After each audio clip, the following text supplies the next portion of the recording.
Alright, hey there Prox Gaming Crew, and this is Proxify here, and we're back once again for another Let's Play of Echoes of Wisdom. We did miss out during the last one. Well, we have just went and did some detouring, because during our other said previous video, before heading on into the last episode, we actually had to go and jump into a said Rift dungeon, which that did go and contain it with the Jabul ruins, and that did have a boss by the name of Okaver, which we already went and defeated. And once we already went and did that, got ourselves with our heart container, we decided to go and do some detouring around within our way throughout Hyrule, and some places that we never really gone into.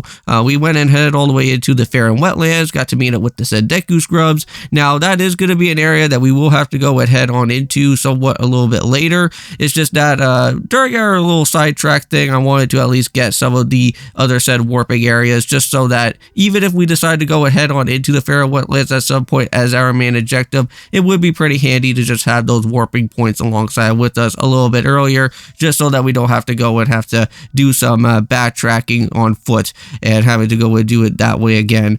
But for what's going to happen here is that we are heading on into the Hyrule Castle Rift, and this is where that said rift originally before here within the castle was originally started to appear, but now it's started to go absolutely berserk all over the place, and there is going to be some other things that are going to get completely swallowed up within this rift that we will be seeing when we go and start heading on inside. Now, we are going to be battling out with some other different said shadows as well, it seems like, and we are going to have to battle out with those guys with their time. And just make sure that you do have at least somewhat of your sword fighter ability out here for the time being. Now, for us, I don't believe we do have that at the moment. We actually went and lost all of that throughout our detouring job that we were doing, because I was losing a little bit of that during one of the said type of moblin battles for a said type of chest I had to go for, but I don't know why I needed to do that. I could have just kind of toss rocks or something at the moblin instead, but it's alright. We can always regain our energy back anyways, right? It's not all that too much of a big ordeal. So it looks like Tri wants to go and say something to us before we go and actually start continuing much any further, and it seems like Tri has found a said type of entrance rift somewhere around within here, but however, we are going to have to go underground for it. So it won't be actually up top here, so we will have to go and find ourselves a type of well that we will be jumping on into with. But let's go and first toss some bomb fish over at these guys for the time being, because it seems like that's going to be the only one type of optional route that we do have. So we're just going to make sure to at least get some sort of Deku, or not Deku, but one of these type of dark nuts out of the way. And there we go. So that's a little bit better. So we will be able to gain a little bit back of our sword fighter here. There we go. Got ourselves a little bit more back. We're just going to see if we can destroy it with that keys there. Seems like that's not going to be the case. Ugh.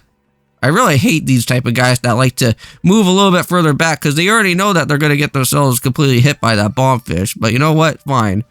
If you want to be annoying like that, then we'll go and decide to use our sword fighter out here and make sure that they get destroyed. So there we go. Pretty good so far. Let's make sure that we knock out with the keys here as well too in the process. Nice. Okay. So everything so far so good. And now we could actually go and use a trampoline and just jump right into there, but hey, you know what? Let's do a backflip and jump into that instead. So now we're here inside the well, and there's one of the other set type of soldiers that is here. And I guess he was napping on the job, and he just completely landed into this spot. Huh. Well, at least you're not like Kurt. Well, I guess he is somewhat like Kurt, because he doesn't want to help us into any type of battles. He just wants us to just kind of just go and do it by ourselves. Now, I already went and gave off my Pokemon Day predictions, if you guys haven't wanted to see so far. Now, I know that this is a post video, so I know that this video will probably happen like a couple days after the Pokemon Day stuff, but I do have a little bit of some other predictions that I kind of want to go and bring up, because so far I haven't really got to see what the Pokemon presents is just yet. But one thing kind of came into my head, and I was kind of thinking about this, is that hopefully there is going to be like somewhat of like a new type of Battle Revolution game, or like some sort of like new Pokemon Stadium type of style game, you know? Like, we haven't ever got to see anything like that for a really long time, and I don't know if you guys would be somewhat thinking about that as well, for what Pokemon Presents would actually go on and have something like that there, but I think that would be really cool. add in like more other type of new said Pokemon that haven't really shown up into a Pokemon said type of stadium game or Battle Revolution game for a while. Because you know what was really cool is that not a whole lot of people ever really did know about Poke Park 2 as much, because like that game was a Unovan type of game, and it was actually dedicated for the actual said Wii itself. And you know, I was actually somebody that didn't really know that Unovan Pokemon was actually a part of a Wii type of system, and it's kind of like a unique type of thing to go and see that as like a console game with Unovan Pokemon in there. So maybe like to go and have something like that probably for like a Battle Revolution, and just have like those type of said generation of Pokemon also show up as well too would be pretty cool. Now, there was also something else that kind of brought into my mind as well, is that, since we're kind of like on the Pokemon type of topic here, I guess, even though that we are doing a Zelda game, even though that this doesn't really have anything to correlate with the Zelda stuff as we go along, but hey, you know what, it's a Let's Play, I can literally go and say whatever I need to say. But now, mind you, another thing that also brought it to my attention is Enamorus. Now, if you guys remember, we have went and seen Enamorus before, all the way back in Legends Arceus, because that's where she basically started off with. And I'm pretty much certain that I have a funny feeling is that, like, we have never really got to have Enamorus in like too many type of other said games to kind of somewhat bring along with like other different type of generations of Pokemon. Now, I have heard that you can bring Enamorus into Pokemon Scarlet and Violet if you have to do like some sort of like trading sequence or something within there to bring it into like home, and then you can just like transfer it over to Scarlet and Violet. I think if that's how the case is.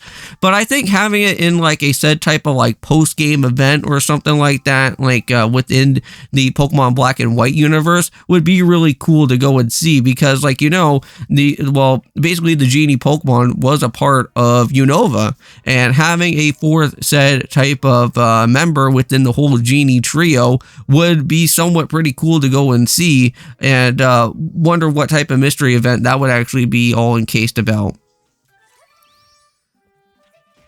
Now, I have heard that there has been names for it, though, like, well, rumored names that people have been calling it somewhat of like a Black Bolt or like Flare White or something like that. It seems pretty cool. Because it would kind of make sense, right? Because Zekrom has like that bolt, or yeah, I think it's like some sort of fusion bolt move or something like that. And then you have Reshiram with I think it's like Flare, like White Flare or something like that, Fusion Flare. I can't really remember. But here we are, inside the actual said Hyrule Castle as we go along. And yeah, you can actually pick up on some extra other different set of these energy type of power as you want to regenerate some of that if you want to get your Sword Fighter back. But we're going to have to go and meet up with the said king that's going to be in his throne room, because we're going to have to do a little bit of some moving around with this chair, because there is a set type of ladder spot somewhere within this area that we will have to get on ourselves down a little bit more. So yeah, so just move that chair out of the way, and this is where we are going to have to do a little bit of some Metal Gear Solid type of style with using Zelda here for the time being. So let's go and do that. Now, we are going to have some of these type of dark clone type of soldiers that are out here, and or shadow type of soldiers that are out here, and these guys have some sort of like immunity to them, and that's going to be somewhat really annoying with how we're going to be doing that here. Now, what will happen is that if they actually do spot you, you will have to do a said battle within their little type of like whatever type of situation that happens here, because like, yeah, you can go and literally interact with them, but you can't really go and hit them for any type of damage. So you'll fall into this type of spot, kind of like something that happened within to like Link's Awakening, but instead of us actually trying to fight out with whatever the shadow beast that was inside that Link's Awakening egg, we got to fight with these type of shadow beings here. So yeah, so the best type of option to do this is just go and use any type of crate or anything around over here to block them from not even seeing you. So that's going to be somewhat pretty nice. Yeah, you can literally do whatever that you want to if you want to try to attack them, but they are completely immune to our said type of rod that's going to be there. So But we're almost getting closer to the end part of this video. What we're going to have to do now is just go and try to meet up where Impa's said frozen body that's going to be over here. And she does have like some sort of diary, I want to say, that we will have to be looking out for within our way out here. So let's just go and put like a water block or something there. There we go. Yeah, we made it. Yep, I remember that we went and saw Impa the last time, and she was trying to fight off those other soldiers and whatnot, like the actual human soldiers, because they were thinking that the king was still himself, but really he wasn't. Just kind of just playing a fool. So let's go and check around with this type of said diary book here, and we're just going to read as we go along. A lot of information and other different type of text lore that's happening. I'm really excited to somewhat get myself into a review for this game at some point when it all concludes here. But for right now, we're going to end it off for today. I'll see you guys in the next one for Echoes of Wisdom. And of course, peace.